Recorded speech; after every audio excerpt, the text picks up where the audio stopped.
disrupted.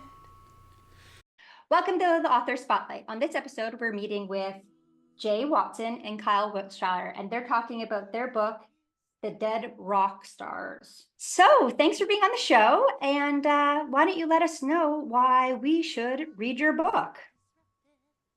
Well, thanks, Sarah, for having us. We're really excited to be here.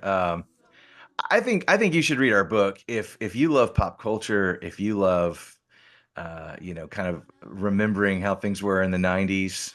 If you love music and musicians, particularly those who have passed away tragically and too soon, far too soon, I think you should read our book. I think you'll enjoy sort of the blast of nostalgia, the blast wave of pop culture that is our story.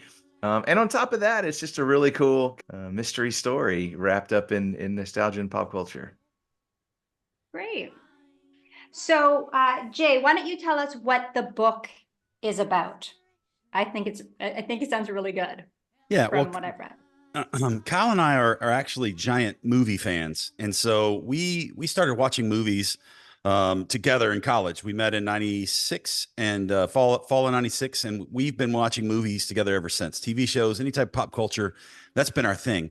And if you're a good nerd, you occasionally have that thought where you think to yourself, I could do this better than they can. And so we used to pitch to each other ideas for movies, and Kyle would have an idea or I'd have an idea, and we talk about it a little bit, and it'd be fine. But one day Kyle pitched me this idea. He was like, hey, I was watching this thing and this, and it led me to this idea. What if every rock star that died too soon, that died early, like the 27 Club, what if they didn't die? What if they actually faked their deaths to become secret agents to save the world? And I just paused. I stopped. Kyle was like, are you there? Like he's checking on checking to make sure I'm still connected. And I'm like, man, I don't think that's $1 million idea, Kyle. I think that's $1 billion universe. I love that idea. That's a movie. I want to see that. And, I got so excited about it. And a couple of weeks passed, and I went back to Kyle. I was like, hey, man, you remember that idea? He's like, yeah. I was like, we should do that. He's like, what do you mean? I was like, well, we don't really know how to make a movie, but we do know how to write. What if we just wrote the story, and whatever form it comes out, that's what we'll do. And because we didn't know how to make a movie, and we didn't have the physical ability to film something, we did take our time and we wrote a story that we're really proud of. As far as I can tell from what I've read, I noticed it says Elvis. He became a secret agent, and is it centered around the Elvis character, or are you going to find I don't know, John Lennon or Kurt Cobain, or are they all in that book, or is this the first of maybe a series of rock star secret agents? So the answer to all those questions is yes. Okay, great. Sometimes we try to keep a little coy as to who's in the book, just so there's surprises, just so someone might be a big fan of somebody and they pop up and they're like, oh, cool, I didn't know they were going to be in the book. But the real main character is one of the few imaginary people that we invented, that we created, a guy named Cole Denton, and he is a tech genius. And our book is set in 1999. And at that point, the Dead Rock Stars, which is actually what their group is called, or the DRS for short, that is the rock stars, the people who have faked their deaths, who they've become secret agents, and they find themselves coming up against an enemy that they don't know how to defeat, and in a world that is rapidly changing, that they need help figuring out. And so they go to someone in a different field, in a different world, for help, and that's Cole Denton. But yeah, Elvis is in it. We sort of try to make comparisons. Elvis is a bit of the Dumbledore, in this story, the mentor, the to some degree the wise sage, but also he never does exactly what you want him to do. You're like, come on, Dumbledore, just tell Harry who he is. Elvis kind of serves in that capacity too. He always sort of lets Cole figure it out, those sort of things. So yeah, but there's a lot of rock stars, a lot of people that we love a lot and miss a lot from the 70s and 80s, and Does that make Jimi Hendrix Hagrid? Is that what you're saying? Maybe a little bit, Okay, minus all the right. I forgot about minus Jimmy. being 8 feet tall and I mean, giant bushy beard. yeah. I mean, when he plays the guitar and the fro, I mean, I think it kind of works. I It see it. does. It does add some height a We, little bit. we Makes can't him a give little it. taller. Yeah, So, that's but so great. so Cole would basically be our Harry, right? Like this is a world that we're all familiar with. We're familiar with 1999. We're familiar with what happens at the end of 1999. But this is like an alternative kind of reality. This is and it's important for us to say too, we take none of this seriously. Like this is total popcorn fun. This is a movie on paper that is yet to be made. We get to kind of watch this world through the eyes of Cole as he's kind of discovering this Men in Black-esque kind of universe where the things that we thought happened the way they didn't really happen that way. And all the Elvis Presley sightings in the National Enquirer, they were actually happening. He was standing next to aliens with, baby Jesus or whatever. I don't know what all those things were in the National I Enquirer. love that. But it's a fun story, and we get to kind of introduce the world through Cole and all of these characters that we loved and we lost too soon. We get to kind of revisit and celebrate them again. I love that. I also see that it says historical events, like how they played out, and you guys kind of changed the reasons why they played out because of these agent rock stars. Can you give me, I don't want to have a spoiler, but can you give me an example of maybe a historical event that might be in the book? I'll give you a little bit of Is that one. okay? I'll give you a little Okay. bit of a backstory, then I'll let Kyle see what he wants to do because Kyle does not like to share spoilers. I'd probably tell you the last page of the book if it were up to me, but Kyle doesn't like I to. get that. Yeah, I get that. I'm like, you're not gonna believe what happened. And I wrote it. But the DRS has been around for many generations. And so many of the historical things that you think happened a certain way, maybe they didn't. And maybe this organization is at a hand in helping save the world from many things that never happened. And so I don't know if Kyle, you want to say a little bit more than that? Yeah, kind of, shape the culture, shape the world from the shadows a little bit. Living in plain sight. One of the fun things that we toy with, and Jay kind of mentioned this a little bit, is the fact that in our world, dead is dead. So Elvis doesn't have to hide his identity when he goes out. He can dress up like Elvis because people look at that guy and go, that guy kind of looks like Elvis, but they don't think it's actually Elvis, you know. Right. And so yeah, they can hide in plain sight. That's kind of one of the fun elements of our story. And there's some hijinks that kind of go along with that. They shape the world and sort of how it happened, and it happened in a way that you don't realize because they were behind the scenes doing things. And the big one, that there's a big one that our story is built around, that Okay. they're trying to solve, trying to figure out. So we'll leave it at that. Leave it at that. Yeah. And you mentioned that you thought it should be a movie. So are you working on a screenplay, or is someone working on a screenplay for you? Like, where is that at? Oh, not yet. Not yet? Okay. Wow. We're trying to manifest. We're trying to like speak it into existence. That's what we're Okay. trying to do. Okay. Is that what we're doing? That's what we're doing. Great. I thought we were right now. We're currently getting on one podcast at a time for the rest of our lives, so that 75 people will actually see the book and read it and be excited about it. I think that's where we're at right now in this phase. We're trying to do that too, but something can't happen unless you speak it, Yeah, unless yeah, you, okay. All right. unless you whisper it to the world. I didn't know we were on Dr. Oz now. That's impressive, Kyle. Hey. I'm good with that, buddy. Sure. Well, Yeah. we have listeners in 82 countries, so there might be a screenwriter amongst them that's going to listen to the show, read your book, and say, "It would make a good movie." And there you go, screenplay made. As classic children of the 80s, we have a trilogy planned, and we know where we're going and what we're doing. And so right now we're currently trying to get the word out about this book. We love our story. It is a lot of fun. Like if you want to disappear for a weekend or even 2 days, it's a quick read. This is a book for you. And so as soon as we get this word out, we're gonna fire off book 2 and book 3, and then hopefully, maybe we'll write some screenplays. That'd be kind of fun. I think it makes a great book because I'm nostalgic, obviously, but the 90s. But I think, it sounds like it would be super fun movie having like silly actors in it. It would be great, I think. We've done I a think it would little make bit a of great screenplay. we've done a little bit of daydreaming about that. Kyle, do you want tell her a little bit about I think one of the coolest things Kyle did to kind of make the book kind of come alive is the soundtrack. You want to talk about that?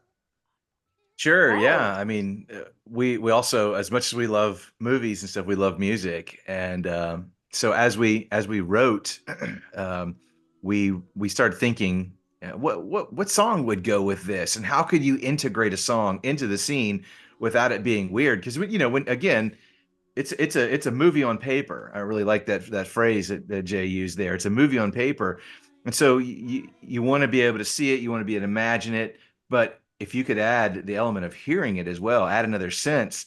So we would write songs into scenes. There's some scenes where the whole scene is based around a song, and how the song sort of times into what's happening, but it's all done organically so that you can hear the soundtrack. But yeah, I went through the entire book page by page, and I found every song, even songs sort of mentioned, hinted at even, and I created a Spotify playlist. So as you're that's reading great. along, if you want to listen to the music as it goes, yeah, just search the Dead Rock Stars on Spotify, and you should be able to get 3 or 4 hours of music. I think it's that long, 3 or 4 Well, and hours of music. it's important to note that it's not just 1999. Yeah. Every rock star that passed away from the 50s on up to 1999 is a part of the story. And so some of their music is there. Some of the music that they love is there. Some of the music that they love that we think they would love in 1999 is there. And so it's a very fun, diverse soundtrack that really does, if you listen to it as you're reading the chapters, as the breakdown goes, you'll see the songs, you'll catch it, and it'll kind of bring back a little nostalgia to that moment. A lot of Easter eggs for you, Sarah. A lot of 1990s Easter eggs. Kyle and I love a good movie quote, and we're not allowed to do a whole lot of it, but we did tiptoe around all the different kind of things we could do. That's amazing. So Book Interrupted does the same thing. We do a Spotify music playlist for every book we read. So every Oh. book, we all put songs in that make us think about the themes of the book. And we Okay. put a playlist together on Spotify too. Yeah, So that's that's really, great. really cool. Our listeners already do that. So we will put in our show notes the link for your playlist so that the listeners can go and check out your playlist as well. And just so our listeners know, the show notes will also have their book. So you can click on the show note to go to Amazon to get their book, or you can also go on our website, which is www.bookinterrupted.com/shop. And under Author Spotlight, you'll find Kyle and Jay's book. Yeah. And if you want to get one directly from us, deadrockstarsbook.com. We'll autograph it for you. We've got a special like first edition seal that we put on every book. So those are special. So we'd love to get one of those to you as well. I'll put your website too on the show notes so that listeners can also do that and get their special book. That's great. I love that. Great. We only have a couple of more minutes of this episode. Is there anything else you want to add about your book that our listeners might, I don't know, a teaser or?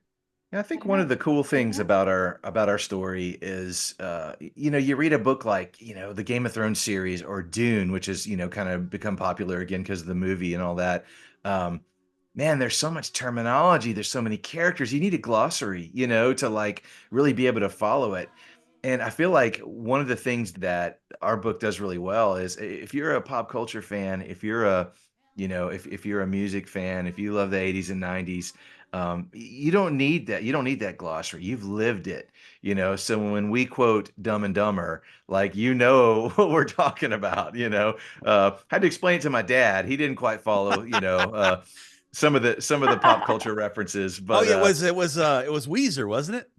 yes, he was like, this Buddy Holly thing, I don't understand it. I was like, okay, so there's a song by a group called Weezer called Buddy Holly, and it takes place in a Happy Days kind of environment, so I tied it all together for him. He's like, oh, okay, I get it now. And Buddy Holly is actually listening to Buddy Holly. And so it's a thing, And now joke ruined, right? Joke ruined. Yeah, and I would also just say that if you're not a pop culture fan like that, but you're interested in it, this is a great kind of introductory thing to all these different rock stars that maybe you want to learn about. And so, for somebody who's maybe a little older and their kids are teenagers and they're interested in music and they haven't really gone this path yet, it's a great way to kind of talk about some of these characters, because the characters in our story are true to life to who they were. We did quite a bit of research, but it's a what if kind of version of them. What if they, it's a very lighthearted story. We deal with some serious themes as well. Most of these people battled with some sort of demon in their past, some sort of an addiction. And so we likely touch on some of that. They have a very fully formed family that takes care of each other, and they even go to meetings and stuff like that in our story. And so it's a great way to kind of understand who they are, get a little history about the character, but also just have fun with them, have fun with the great things that they provided to our culture and our society with their art. We get to celebrate them again by doing this. And so we honor them, we hopefully honor them, and we don't do anything that besmirches the reputation. I'm sure people are going to love it. I was just thinking, even if you don't know the pop culture of that era, I mean, everything always comes back. And like, if you want some good music and you're even younger, it's great to discover some of these bands that, you didn't know before. Yeah. So, oh man, that's such a great song. That Weezer song is such a great, I actually really want to read this book. Like, it makes you think, because we're constantly thinking on Book Interrupted of songs to put on these playlists, and you just forget about those songs that and they immediately bring back memories for you. I think this would be a really great book for, any of our listeners, really. Yeah. And even, we've kind of talked up the pop culture and the nostalgia. If you don't know any of this stuff, if you're coming in cold, you might need to Google so you have a picture of what, Jimi Hendrix or Elvis Presley looks like or whatever, but just the storyline itself stands on its own. It's a great story, bit of a whodunit, bit of a, espionage, all these things, trying to solve a mystery along the way. A little bit of romance, a little bit of, little bit of fun, comedy, hijinks. There's a lot of stuff in here. There's a little bit for everybody. And so, you don't have to have a PhD in pop culture, but it does help in some ways. There's a little and shame little on romance. Anyone there's romance. There's a little romance. There's a little, it's a good whodunit, and it's fun and it's light and a little bit of something for everybody. And I know we're making it sound like it's the greatest book of all time, like with all the different things for everybody, but it really is a fun book that has a little bit of those things in it. But it is the greatest book of all time.